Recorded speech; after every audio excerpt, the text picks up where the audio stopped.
What's up, you guys? It's Naya. I'm back with another review for Love and Marriage Huntsville. So the episode pretty much starts off with Destiny and Mel talking about Destiny not liking Tiffany.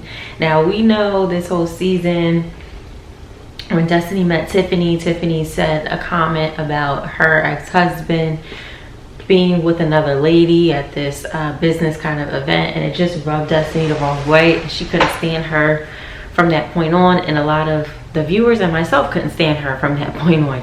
So Destiny just kind of has this whole thing where it's like, you crossed me once, I'm not really feeling you, I'm not trying to be friends with you. Like, Destiny's never probably gonna like Tiffany based off of how she met her.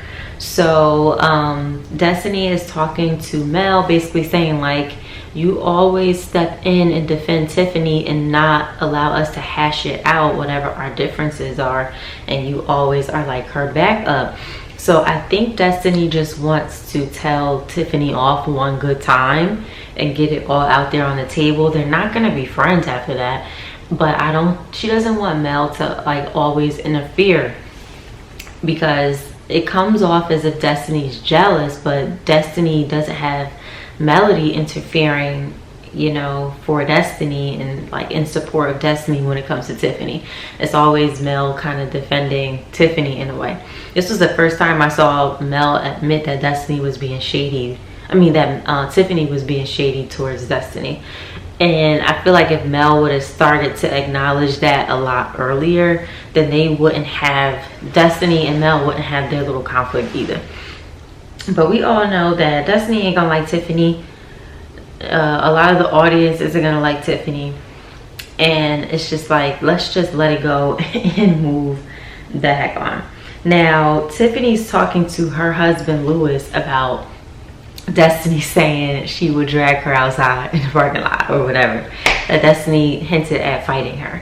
So what I can't stand when Tiffany and Lewis get together and start talking about, you know, Tiffany's interactions with the ladies in the group is that Tiffany takes no accountability in like what she does at all. And they always try to make it seem like, oh, this person's having an issue with you, you're a great person, nothing's wrong, they must be jealous of you.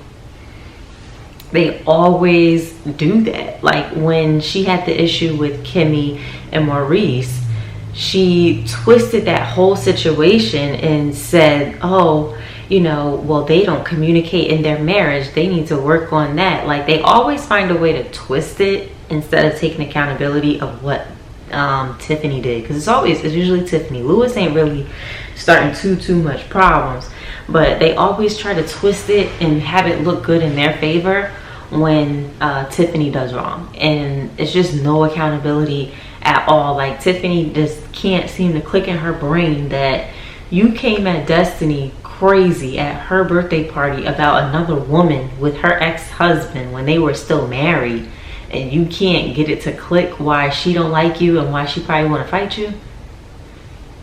Like, it makes no sense. Like, wake up, mama. She's not jealous of the fact that you had this marriage. She just can't stand you because you're rude, you know, and you know, you just aren't a likable person to her. That's it. Y'all just aren't gonna click. That's it. Tisha and Marsau, they drain me, because last episode they were talking about how the kids, well, Marsau was talking about how the kids give you something to hold on to. Thank God for those kids, because, you know, he's glad he stuck it out through the marriage and all of that stuff or whatever, right? So this episode, they're talking about Tisha's insecurities and how she allows all these random people, whether it's family or people she hasn't even met, make her second guess her whole marriage and situation with Marsau. And I think that was a really important conversation for them to have, especially when it comes to, you know, just allowing people's opinions to completely change your whole mindset about your life or your marriage or whatever you got going on, because that stuff really happens in real life, and Tisha really has to get a handle on that, because you can't have somebody who approaches you on the street, who you don't know from Adam, say that your husband got a baby on the way, and then you just go run with it and believe it, and it's not even true, like, you don't even know these people. So and I feel like it comes with you being more of a popular person in this world. She's a reality TV star, so people are gonna come out of the woodworks and say all kinds of things, and she has to know how to deal with it. Now Marsau really sucks at affection, and real, like, I don't know what I think his love language is just providing for his family financially. But Tisha looks like and seems to be the person that just needs somebody to always just show up and physically be there, physically spend time together. Like, I think Tisha would be fine if Marsau had a regular $50,000 a year job and she worked a regular job as well, but he was always home for dinner, always home on the weekends, and did trips with the family. I think she would be, I don't think Tisha would really, not that she wouldn't want like the financial success, but I think she'd be better off mentally if, you know, Marsau wasn't always working. And I think that's where the disconnect comes in, because she's always trying to spend time with him and trying to get dates with him and stuff like that. Like, she's trying so hard, and Marsau's just like, I need to go to work. So they're just a complete mismatch as far as their love languages. She wants to spend time with him, and he wants to work and provide.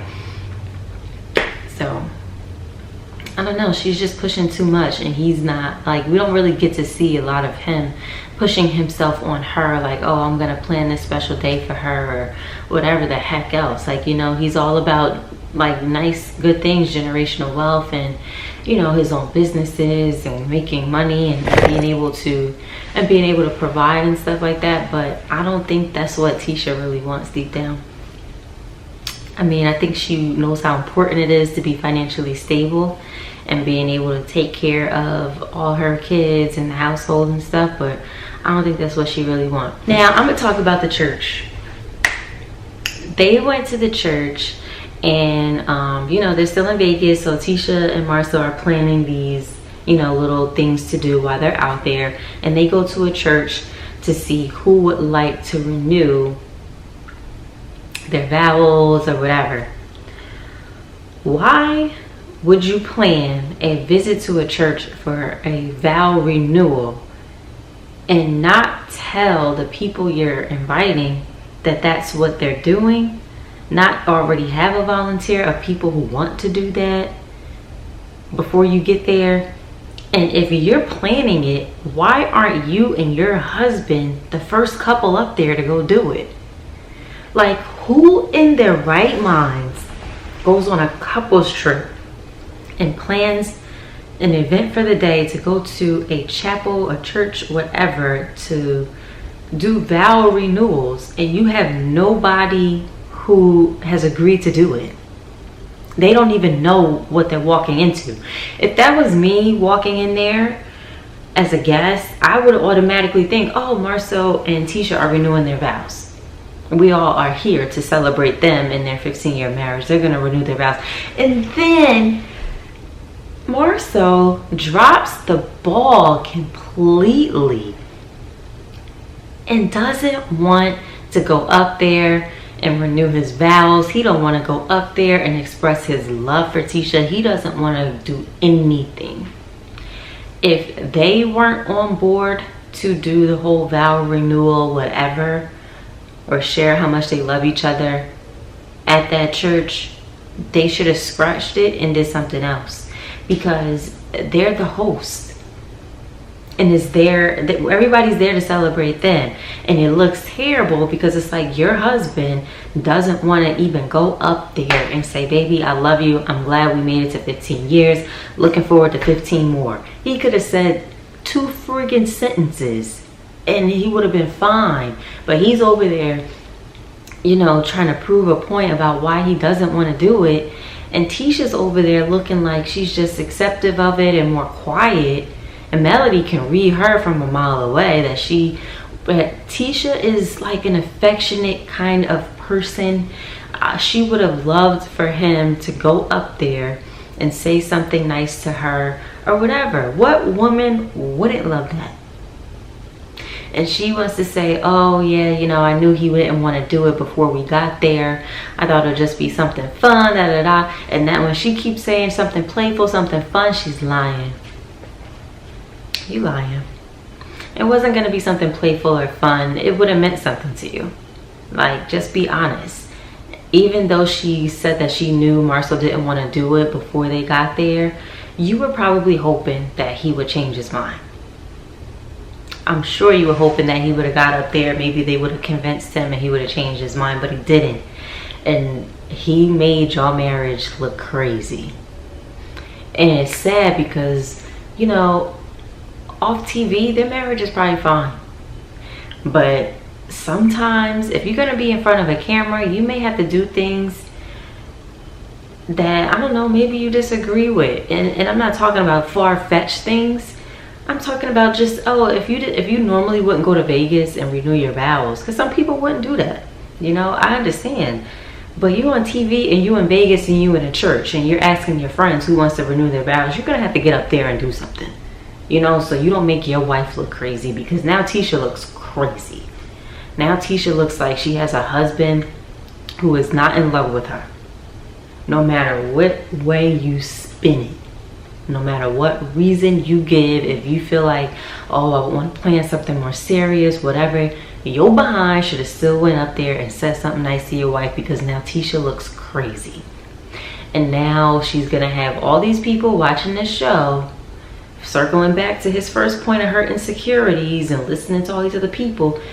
You giving people so much ammo to tell Tisha about why you don't really love her in the marriage, giving people reason to believe why y'all don't spend a lot of time together, giving people to believe you got some random baby out there. You just giving people ammo. I mean, you could have shut them all up and just said something, or even if you ain't want to do it, went up there, y'all could have said something real quick to each other. Bloop, okay, anybody else want to go? What are you doing? Like, what are you doing? So I really felt like Mel was 100% right in talking to Tisha on the side, outside of the church, and saying, you know, what's going on with Marsau, because I know you would have liked it if he would have went up there and said something. And it just looks really bad. And then Marsau, at the end of the episode, admits that he's been depressed. And a lot of people don't talk about mental health a lot. Like depression, anxiety, all that stuff is so real. So then it makes me wonder, like, if Tisha didn't know her man is depressed and something's bothering her mentally, I can't really put any fault on either one of them for that, because people hide things like that. They hide things like that, but they need to seriously communicate more and be on the same page, because it is looking crazy in their marriage. And I really don't like how all of this is just being displayed on TV like this. Like, they need to go back to counseling. They need to talk. Like, they really need to talk seriously, make some changes so they can have 15 more years of marriage. And then Martell is like, he wants to be married again. He likes being a married man, da, da, da. Of course he would like to be a married man. All his friends are married or whatever. His friends aren't single out at the clubs trying to sleep with a bunch of different women anymore. So he said, oh, maybe Mel again, and maybe somebody else. And Mel is like Mel is doing too much. Like, she's being too extra for me with her and Martell, and her showing her disgust and all. Like, you could not stand a man, but she just like one of those loud, annoying women. Like, she just is too extra, like, when Martell's around for me. And I understand it, but it's just annoying to watch sometimes, because it's just like, Mel, chill out. If he said it could be you, you could just be like, I don't think so, and just keep it classy and cute and real low-key and quiet, like, and move on seriously. And she's saying, oh, I want to see him move on. If Martell sat there at that table and said, I want to be married again, hoping to marry a nice lady, da, da, da, and he didn't mention anything about Mel, she'd be complaining about that or making a face about that. Okay? Like I said before, I think they get a kick out of getting a rise out of each other and out of arguing. Like, they're that couple that argues to make up because they love to make up. That's just what I think. That's just what I think. So what do y'all think about Marsau and Tisha's marriage? What do y'all think about Martell and Melody? They're just out of this world. But I will see you guys in the next video. Bye.